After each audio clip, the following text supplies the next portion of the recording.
I feel that they should be answered. I feel that somebody should talk to me about these burning questions.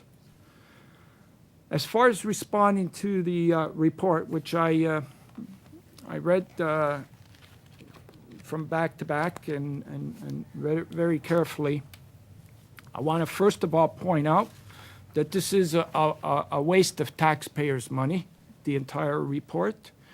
The Citizens Panel was created by the health minister to find solutions for organ shortage. So why was this panel created when there is already a paid agency to do this job? And that's the Trillium Gift of Life Network.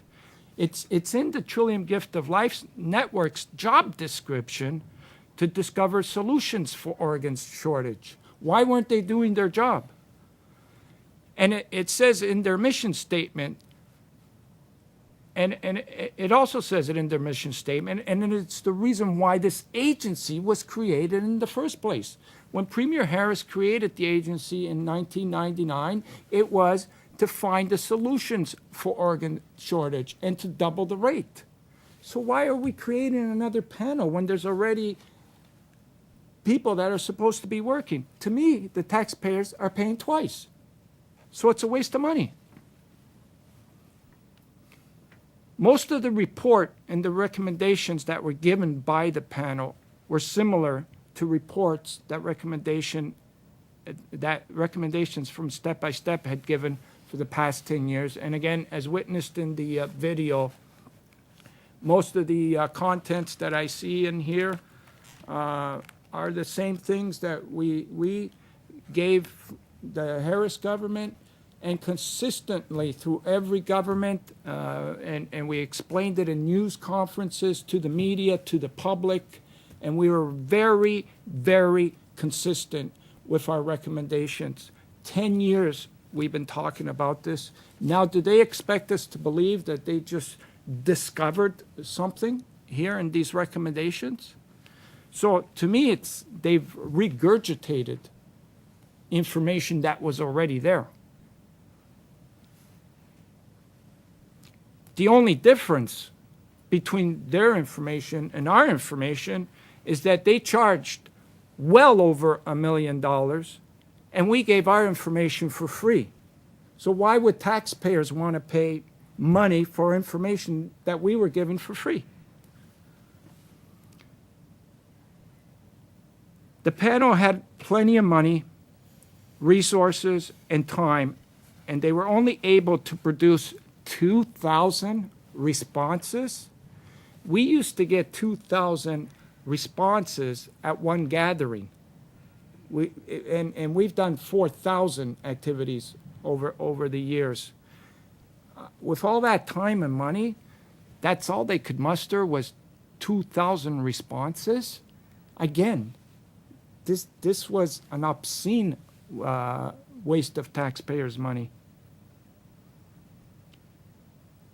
I have here 1,000 responses from students at Queen's University. And the difference again, this report costs nothing. But it's totally different from what the report that was given by the panel, and I'm going to get into that as my next item. And this is the inaccurate report on presumed consent. Many people know that during our reports and talking to Canadians across the country, that we kept letting the media and all political government bodies that Canadians were in favor of presumed consent. They didn't have a problem with it, that there was a minority that wasn't in favor, and that this system should be looked at seriously because it was working in 23 other countries and it dramatically increased the rate of organ donations. So we kept asking to we gave our report. then let's do a survey that can actually reflect what Ontarians are thinking on this. And the panel reported that Ontarians were not in favor of presumed consent. First of all, we question the sampling of this evaluation. From the lack of turnouts and responses, we have to wonder how objective the results really were, because the panel went on to say that Ontarians are not supporting presumed consent. Were the people that were asked about presumed consent a true cross-section of Ontario? Most of the people from the state, and it comes right from this book, is that there was a majority of people that responded online. And how was the question posed to them? You know, I found that when I talked to Canadians about this issue of presumed consent, you couldn't just ask them in one sentence, are you in favor of presumed consent or not? You needed to talk to Canadians about this before they can give you a better answer, or a sound answer, or a more thought answer. So how were these people approached when they were asked about presumed consent? Again, I have a sampling here of, and it's based on 1,000 students that were approached at Queen's. And here's our evaluations. And by the way, there was about 60% of these students were female and 40% male. And they varied from 16 years old to 25 and over. And 11% of the 1,000 didn't want to respond to this questionnaire. 0.12%, they were not sure how to respond, as they indicated on this paper. 14.5% were not in favor. As you can see, it's in this pile here. 74%, 0.4, were in favor, as you can see in the bigger pile.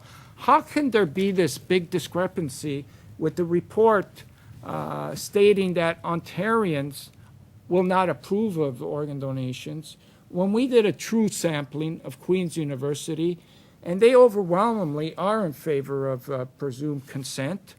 Could the students be that far off from representing a voice of Ontario?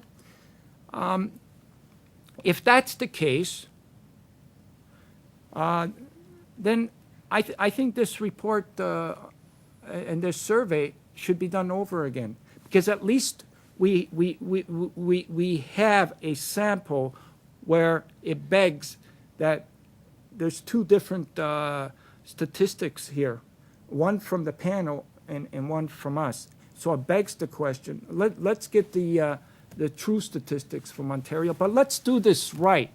Let's not create another blue panel, a blue ribbon panel. Let's create a real cross-section of Ontarians to participate in this, so that we can give the true evaluations of what Ontarians think about this issue. Because having the government of Ontario putting this off until after the convention, after the elections, we got to look at, well, how many people on the waiting list have to pay for that by dying? So is it fair to the people of Ontario to accept a panel that made a report based on 2,000 people and what we feel wasn't a true sampling? Is it fair based on that to put off the whole idea of presumed consent in our province? I don't think so. And the public should start voicing their opinions on this.